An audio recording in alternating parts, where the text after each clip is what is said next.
HSC 2026 আজকে ICT shortcut suggestion নিয়ে আলোচনা করব। যারা বছরের শুরু থেকে অনাকাঙ্ক্ষিত বিশেষ কারণে সিলেবাসটাকে গুছিয়ে পড়তে পারে নাই, আর মাত্র কয়েক ঘন্টা সময় আছে। এই কম সময়ের মধ্যে আমরা সিলেবাসের কোন টপিকসগুলোতে বাদ রেখে আর কোন টপিকসগুলো বেশি করে পড়বো এই বিষয় নিয়ে আলোচনা করব।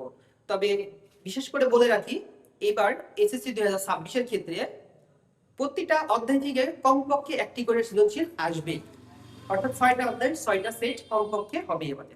তো অবশ্যই প্রথম অধ্যায় থেকে একটি সেট হচ্ছে। তাহলে প্রথম অধ্যায়ের কোন টপিকসগুলো আমরা বেশি করে পড়ব এই বিষয়ে একটু বোর্ডে লক্ষ্য করো সবাই। এখানে প্রথমে আমাদের ভার্চুয়াল রিয়েলিটি থেকে একটি কোশ্চেন এখান থেকে হতেই পারে। সৃজনশীলের বায়োমেট্রিক্স টপিকটা আমরা ভালো করে পড়ব। এরপরে বায়োইনফরমেটিক্সের কিছু টপিকস স্কিপ করে আমরা এটা পড়ে ফেলবো। এবং জেনেটিক ইঞ্জিনিয়ারিং খুবই গুরুত্বপূর্ণ একটি বিষয়, অর্থাৎ একটি সৃজনশীলকে যদি তৈরি করা হয় তাহলে এই 4টা বিষয় অতি গুরুত্বপূর্ণ। অর্থাৎ এই 4টি বিষয়কে আমরা একেবারে শুরু থেকে শেষ পর্যন্ত একবারে তামা করে পড়ে ফেলবো। কোনো টপিকস বাদ দেওয়া যাবে না 4টি টপিকসে। অর্থাৎ এখান থেকে একটি সৃজনশীল মাস্ট হচ্ছে 99% এখান থেকে কোশ্চেনটা তৈরি হবে। এছাড়াও আমরা ন্যানোটেকনোলজি, কৃত্রিম বুদ্ধিমত্তা ও আউটসোর্সিং এই টপিকসগুলো একটু বেশি করে হালকা করে পড়ে ফেলবো। ক্লিয়ার? তো এই ছিল প্রথম অধ্যায়ের আলোচনা। এবার চলে যাই আমরা দ্বিতীয় অধ্যায়ের ক্ষেত্রে। দ্বিতীয় অধ্যায়ের কোন টপিকসগুলো বেশি গুরুত্বপূর্ণ? এই যে ডেটা ট্রান্সমিশন, মোড ও মেথড। আরেকটি কথা বলে রাখি, দ্বিতীয় অধ্যায় থেকে কমপক্ষে একটি অনধিক 2টি সৃজনশীল আসার মতো রয়েছে। অর্থাৎ দ্বিতীয় অধ্যায় থেকে 2টা সৃজনশীল হতে পারে। তো দ্বিতীয় অধ্যায়ের ডেটা ট্রান্সমিশন, মোড এবং মেথড গুরুত্বপূর্ণ একটি বিষয়। এবং এখান থেকে খ নম্বরের কোশ্চেনের মধ্যে মোড ও মেথডের মধ্যে পার্থক্য আসতে পারে। তো পার্থক্য আসলে অবশ্যই আমরা সফটওয়্যারে লিখবো, এটা বলেছে আগে থেকে। এরপরে ব্যান্ডউইথ, এই টপিকসটা গুরুত্বপূর্ণ। ব্যান্ডউইথের কোন টপিকসটা আসবে? ওই যে ব্যান্ডউইথের ডেটা ট্রান্সমিশনের হার নির্ণয়, সময় নির্ণয়, ওই 2টা টপিকস এখান থেকে এমসিকিউ তে আসতে পারে এবং সিকিউ খ নাম্বার কোশ্চেন চলে আসতে পারে। বিভিন্ন প্রকার কেবল নেটওয়ার্ক। কেবল নেটওয়ার্ক বলতে আমরা optical fibre cable, twisted pair cable, coaxial cable পড়েছিলাম। ওই কেবল নেটওয়ার্ক থেকে কোশ্চেন হতে পারে। এটা হলো 3 নম্বর টপিকস। অপটিক্যাল ফাইবার কেবলের সুবিধাসমূহ এবং অপটিক্যাল ফাইবার কেবল দিয়ে একটি সৃজনশীল আকারে কোশ্চেন হওয়ার সম্ভাবনা অত্যাধিক রয়েছে।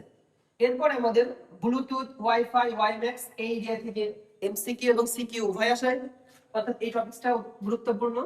Network device, network device, switch ও নেটওয়ার্কিং এর যে আলোচনাগুলো রয়েছে ওখানকার এই কথাগুলো আমরা এখানে ব্যবহার করব।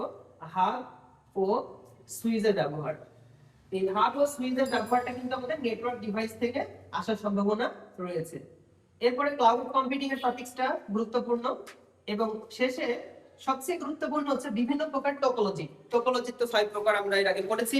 সেই আমাদের টোপোলজি টপিকস থেকে একটি সেট আলাদাভাবে 2 নম্বর সেট যখনই বলছি কি যে দ্বিতীয় অধ্যায় থেকে যদি 2টা কোশ্চেন হয় সৃজনশীল, তাহলে আরেকটা পুরো সেটটা তৈরি করতে পারে আমাদের নেটওয়ার্ক টপোলজি থেকে। অর্থাৎ এখান থেকে আসার সম্ভাবনা 95% টপোলজি টপিকস থেকে কোশ্চেন হবে। তো এই ছিল প্রথম ও দ্বিতীয় অধ্যায়ের আলোচনা। এখন তৃতীয় অধ্যায়ে আলোচনা করি। তৃতীয় অধ্যায়ে কমপক্ষে 2টি সৃজনশীল থাকবে। তৃতীয় অধ্যায়ে মনে রাখতে হবে, আমরা জানি যে 2টা অংশ, প্রথম অংশ, দ্বিতীয় অংশ। বিশেষ করে প্রথম অংশ থেকে একটা সেট কোশ্চেন তো অবশ্যই হবে, যেখানে বিভিন্ন প্রকার সংখ্যা পদ্ধতির রূপান্তর অংশ থেকে কোশ্চেন হবে। বিভিন্ন প্রকার সংখ্যা পদ্ধতির রূপান্তর, এই রূপান্তরের প্রশ্নগুলো বারবার করে প্র্যাকটিস করে যাবে। এটা এমসিকিউ এবং সিকিউ উভয়ের ক্ষেত্রে অতি গুরুত্বপূর্ণ। কেন গুরুত্বপূর্ণ? এখানে বাইনারি থেকে অক্টাল বা ডেসিমেল থেকে বাইনারি, হেক্সা থেকে ডেসিমেল বা ডেসিমেল থেকে অক্টাল, উভয় প্রকার পার্থক্য আসতে পারে। কোনটা আসবে আসলে স্পেসিফিক্যালি বলা যাবে না, যার কারণে আমরা প্রত্যেকটা পার্থক্য 12টা রুলসই মুখস্থ করে যাব। পারলে এক্সট্রা যে আরেকটা রুলস আছে সেটা আমরা দেখে যাব। এরপরে চিহ্নযুক্ত সংখ্যা খুবই গুরুত্বপূর্ণ একটা টপিক। বরাবর প্রশ্ন আসে এবং প্রতিটা বোর্ডে প্রায় এই কোশ্চেনটা এসেছে, এই যে চিহ্নযুক্ত সংখ্যার যে পরিপূরক টপিকসটা থেকে। এখন দ্বিতীয় অংশতে চলে আসি। দ্বিতীয় অংশতে লজিক গেট সমূহ তার সত্যক সারণী প্রমাণ। অর্থাৎ লজিক গেট কোনটা? ওই যে মৌলিক গেট ও যৌগিক গেট সমূহ উভয় প্রকার গেট থেকে কিন্তু কোশ্চেন হবে। অর্থাৎ গেটের সত্যক সারণীটা বিশেষ করে গুরুত্বপূর্ণ বেশি। সত্যক সারণী থেকে আমাদের কোশ্চেন হবে লজিক গেট থেকে। এরপরে বিভিন্ন প্রকার গেট বাস্তবায়ন, বিভিন্ন প্রকার গেট বাস্তবায়ন বিশেষ করে আমাদের নর গেট সমূহ, অর্থাৎ নর গেট ও ন্যান্ড গেট, এই 2টা বিষয় আমাদের বেশি করে পড়ে যাব। কারণ নর গেট ও ন্যান্ড গেটের সার্বজনীনতা আমাদের আসে। কেননা নট গেট একটি সার্বজনীন গেট ও ন্যান্ড গেটও একটি সার্বজনীন গেট। এরপরে হাফ অ্যাডার ও ফুল অ্যাডার বাস্তবায়ন। হাফ অ্যাডার ও ফুল অ্যাডার বাস্তবায়ন কিভাবে আসে? হাফ অ্যাডার থেকে ফুল অ্যাডার বাস্তবায়নটা আসে। তাহলে হাফ অ্যাডার ও ফুল অ্যাডার টপিকসটা আমরা এখানে 3 স্টার মার্কিং করতে পারি। এটার জন্য এটা আমাদের 3 star marking. Encoder decoder topics থেকে কিছু বোর্ডে দেখলাম বিগত সালগুলোতে কোশ্চেন এসেছে, তো অতএব এনকোডার ও ডিকোডার টপিকসটি একটু আমরা দেখে যাব। অর্থাৎ চলে আসি আমরা আমাদের চতুর্থ অধ্যায় থেকে। চতুর্থ অধ্যায়ের ওয়েবসাইটের কাঠামো। ওয়েবসাইটের কাঠামো অংশ হচ্ছে থিওরিটিক্যাল টপিকস এর মধ্যে ক ও খ নম্বর কোশ্চেনের মধ্যে এই কোশ্চেনটা আসে, ওয়েবসাইট কাঠামো। এছাড়া ওয়েবসাইট কাঠামোর মধ্য থেকে আমাদের হায়ারার্কিক্যাল ওয়েবসাইট কাঠামো, এরপরে যেটাকে বলা হয় ওয়েবসাইট কাঠামো, এরপর লিনিয়ার বা সিকোয়েন্সিয়াল ওয়েবসাইট, হাইব্রিড বা কম্বিনেশন ওয়েবসাইট এবং মাঝে মাঝে নেটওয়ার্ক ওয়েবসাইট। এই 4 প্রকার ওয়েবসাইট থেকে কিন্তু কোশ্চেন পেঁচিয়ে বা ঘুরিয়ে আসতে পারে। এরপরে আমাদের মূল অংশ যেটা এইচটিএমএল অংশ, মূল অংশ হচ্ছে এইচটিএমএল এর অংশ। এই এইচটিএমএল এর অংশের কোন জায়গা থেকে কোশ্চেনটা হবে? অর্থাৎ অর্ডার লিস্ট ও আনঅর্ডার লিস্টের টপিকসটা থেকে কিন্তু কোশ্চেন আসে, এবং সেখানে অবশ্যই গুরুত্বপূর্ণ টপিকস হচ্ছে টেবিল ট্যাগটা আমাদের। এটা বেশি গুরুত্বপূর্ণ, কারণ টেবিল ট্যাগ টপিকস থেকে আসে না এমন কোন বোর্ডে কোশ্চেন খুবই কম। অতএব টেবিল ট্যাগটা বারবার করে আমরা দেখে যাব। পঞ্চম অধ্যায়ের আলোচনার বিষয়বস্তু হচ্ছে, পঞ্চম অধ্যায়ে আসলে অনেকগুলো টপিকস নিয়ে পঞ্চম অধ্যায়টা গঠিত। পঞ্চম অধ্যায়ে গুরুত্বপূর্ণ অংশ কিন্তু অনেকগুলো, অর্থাৎ যারা এই দিক থেকে অ্যান্সার করবে, যারা বেশি পারে বা আইসিটিটাকে একটু ভালোভাবে বুঝে, তাদের জন্য বলবো অবশ্যই পঞ্চম অধ্যায় থেকে কোশ্চেন তোমরা করে যাবে বা প্র্যাকটিস করে যাবে।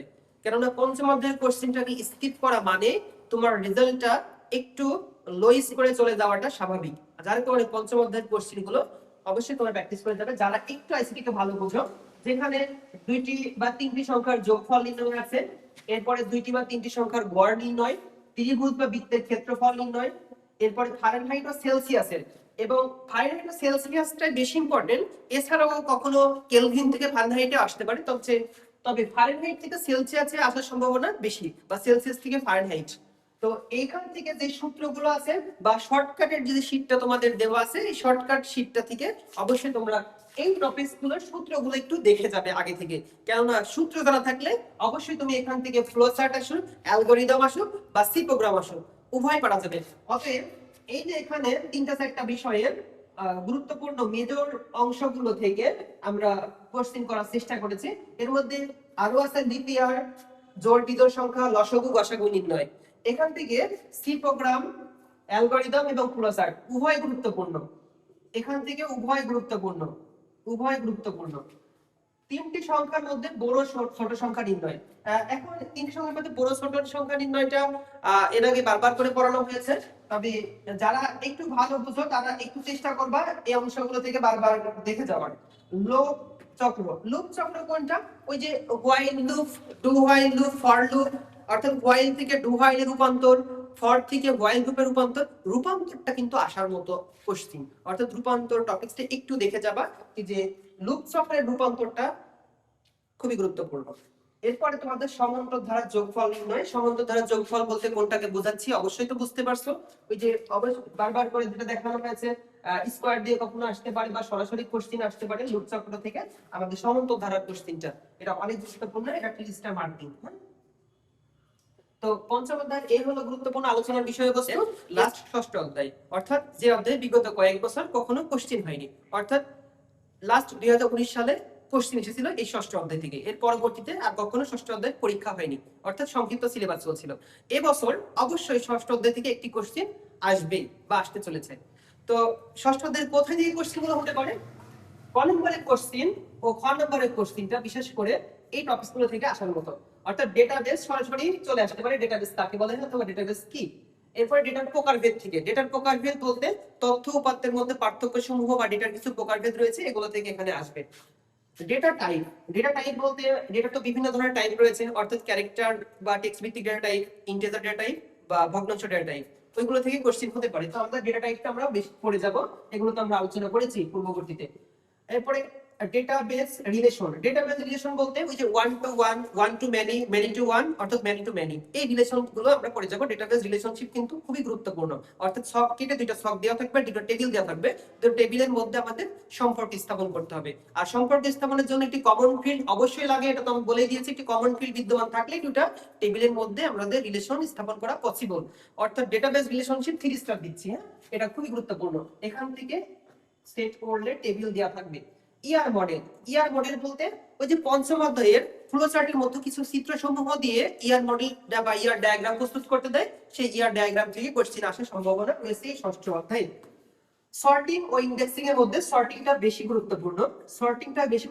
কেন? এই সর্টিং এর মধ্যে অ্যাসেন্ডিং ও ডিসেন্ডিং অর্ডার আছে, অর্থাৎ একটি টেবিলের মধ্যে অ্যাসেন্ডিং ও ডিসেন্ডিং অর্ডারে কিছু তথ্যসমূহ সাজাতে বলে। যেমন একটি প্রতিষ্ঠানে ম্যানেজার, এরপরে সহকারী ম্যানেজার থাকে, এরপরে সাধারণ ক্লার্ক থাকে, কর্মচারী থাকে, তাদের মধ্যে আমাদের ইন্ডেক্সিং বা সর্টিং করতে হয়। সর্টিং কিভাবে করতে হয়? কখনো ঊর্ধ্বক্রম অনুসারে, কখনো অধঃক্রম অনুসারে করতে হয়, যার কারণে সর্টিংটা গুরুত্বপূর্ণ। ওখান থেকে কোশ্চেন হতে পারে। একটি টেবিল দেওয়া থাকতে পারে এবং টেবিলটাকে সর্টিং প্রোগ্রাম চালাতে বলতে। এরপর স্কোয়ার কমান্ড থেকে আমাদের প্র্যাকটিক্যালের কোশ্চেন গুলো বেশি আসে, তবে সিকিউ এর মধ্যে চলে আসতে পারে, যার কারণে কয়েকটি স্কোয়ার কমান্ড আমরা আগে থেকে দেখে যাব। তো এই ছিল মূলত পুরো অধ্যায়ের উপর শর্টকাট সাজেশন। আশা করি তোমরা আগামীকাল পরীক্ষায় একটি ভালো ফলাফল করবে, এই আশা রেখে আজকের ক্লাস থেকে এখানে বিদায় নিচ্ছি। আল্লাহ হাফেজ।